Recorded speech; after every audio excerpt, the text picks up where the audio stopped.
आजमाइश बन गई है, क्योंकि इधर के हुक्मरान जो हैं वो संजीदगी नहीं दिखा रहे, वो जोनिंग नहीं कर रहे, हैजर्ड जोन्स नहीं बना रहे, पेशगी इकदामात नहीं ले रहे, कैंप्स नहीं बना रहे टाइम पे, कम्युनिटी लेवल के ऊपर सेंसिटाइज नहीं कर रहे लोगों को, सही टाइम पे वॉर नहीं कर रहे। जब आपका सैलाब आ गया, घरों में घुस गया, लोग तैरने शुरू हो गए, फर्नीचर तैरने शुरू हो गया, सब कुछ बेड़ा गर्क हो गया, तो सायरन बजना शुरू हो जाते हैं। तब आपके वज़राए आला बाहर आके दिल पे हाथ रख रख के बताते हैं कि उनको बड़ी खुशी हुई है कि मवेशी बच गए हैं और उनका चारा शारा भी उन्होंने इंतजाम करके रखा है। This is highly insensitive, this is mediocrity in terms of governance. ये आपको समझना चाहिए। हमारे साथ हरीम जदून भी मौजूद है, हमारी रिपोर्टर। सायरन्स बज रहे हैं, पंजाब शदीद सैलाब की जद में है। हरीम, जुड़वा शहर रावलपिंडी इस्लामाबाद में बारिश रुक नहीं रही। नाला लई के अंदर ये सतह कई फुट बुलंद हो चुकी है। आबादी को फौरी इनखला करने की भी हदायत अब दी गई। इस वक्त नाला लई के और मुल्का इलाकों की क्या सूरत हाल है? देखें, बिल्कुल नाला लई की सूरत हाल इस वक्त कुछ ऐसी है कि यहाँ पे तकरीबन 17.5 मैक्सिमम जो स्पेस है वो नाला लई पे गोवाल मंडी के मुकाम पे इस वक्त मैं मौजूद हूँ, वहाँ पे है। जबकि इस वक्त की बात करें तो 16 इसका वाटर लेवल जो है वो यहाँ तक आ चुका है। मज़ीद बारिशें जो है वो एक्सपेक्ट की जा रही हैं। महकमा मौसमियात की जानिब से ये पहले ही बता दिया गया था कि इस्लामाबाद को इस वक्त ख़तरा है। 3 सितंबर तक मज़ीद बारिशें जो हैं वो उनकी पेशगोई की गई है। इस वक्त भी बारिश जो है उसका सिलसिला दोबारा शुरू हो चुका है। शाम 4:30 बजे से बारिश का मुसलसल जो सिलसिला शुरू हुआ था उसके बायस काफ़ी सारे इलाके जो हैं वो ज़ेरे आब आए थे। और इस वक्त यहाँ पे हम अगर बात कर लें जो गोवाल मंडी का एरिया है तो यहाँ पे तमाम तर सिविल डिफेंस की टीम्स मौजूद हैं, वासा की टीम्स मौजूद हैं, MD वासा खुद यहाँ पे मौजूद है। जो ये बताया जा रहा है कि जो खैबान के एरियाज हैं, स्पेशली जो ज़िया कॉलोनी है, वहाँ पे घरों के अंदर भी पानी दाखिल हुआ था और उसको निकालने की कोशिश की जा रही है।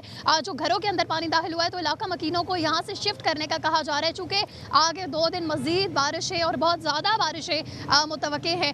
यहाँ पे बताया गया है MD वासा की जानिब से कि जो नाला लई का कैचमेंट एरिया है वो H8 बताया जा रहा है। और ये जो अभी पानी बहुत ज़्यादा जमा हुआ है उसकी वजह यह है कि कम वक्त में ज़्यादा इंटेंसिटी की बारिश हुई है। H8 की अगर बात कर ले तो H8 में 50 मिनट के अंदर 99 मिलीमीटर बारिश रिकॉर्ड की गई है।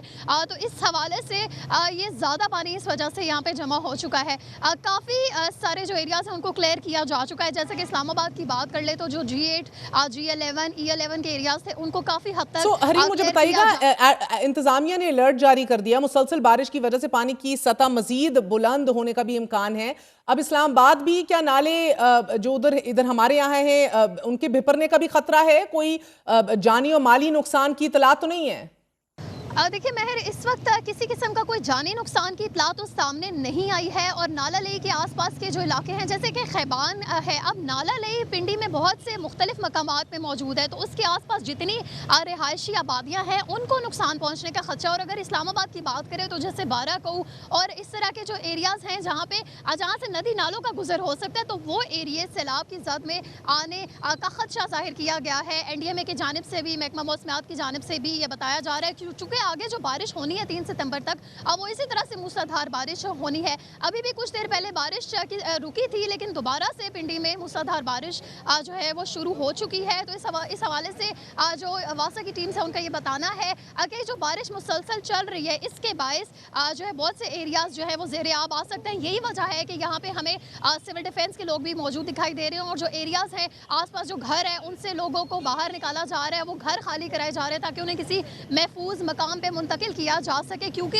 ये बताया जा रहा है कि आगे किसी भी किस्म का नुकसान जो है वो उससे बचने के लिए ये तरतीब दी जा रही है। लेकिन इस वक्त जो नाला लई के आसपास के इलाके हैं वो उनको तमाम तर एरियाज को खाली कराया जा रहा है और वजह यह है कि वो किसी भी वक्त ज़ेरे आब आ सकते हैं, चूँकि सैलाब का खदशा रावलपिंडी इस्लामाबाद में भी अब जाहिर किया जा चुका है। बहुत बहुत शुक्रिया हरीम। नाज़रीन, एक वक्फा लेंगे लेकिन आपको बताते चलें कि आज भी when there is such एक दुनिया का सबसे बड़ा और थ्राइविंग इशू क्लाइमेट चेंज है। पाकिस्तान में क्लाइमेट कंपैटिबल हमारा कोई भी सिस्टम नहीं है, ना भी कोई भी नुमाइंदा ऐसा है जिनको आपने वोट दिया हो या ना दिया हो, जो भी हुकूमतें मौजूद हैं, ये इनकी सिरे से अंडरस्टैंडिंग ही नहीं है इस सिस्टम की। They are not up to date, they are not interested, they are not doing what they should be doing. बात यह है कि ना हम दरियाओं को उनको अपना रुख इख्तियार करने देते हैं, let reverse take their course so to say. हम अपनी गैर कानूनी तामीरात भी करते हैं, सोसाइटीज़ भी बिल्ड करते हैं, घर भी तामीरात करते हैं,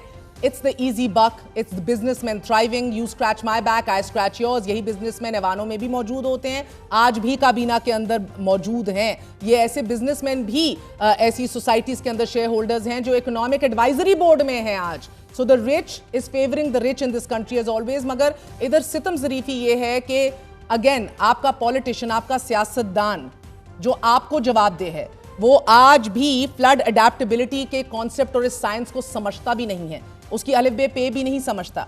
जब सब कुछ लुट गया, बेघर हो गए, सामान चला गया, जो आमदन आनी थी 2 भैंसों से वो भी बह के मर गई, तो अब आके फोटोग्राफी और सरकारी कैंप्स लगा दिए जाते हैं। अपने वोट और इसकी जो ताकत है, बड़ा सोच समझ के इसका इस्तेमाल कीजिए।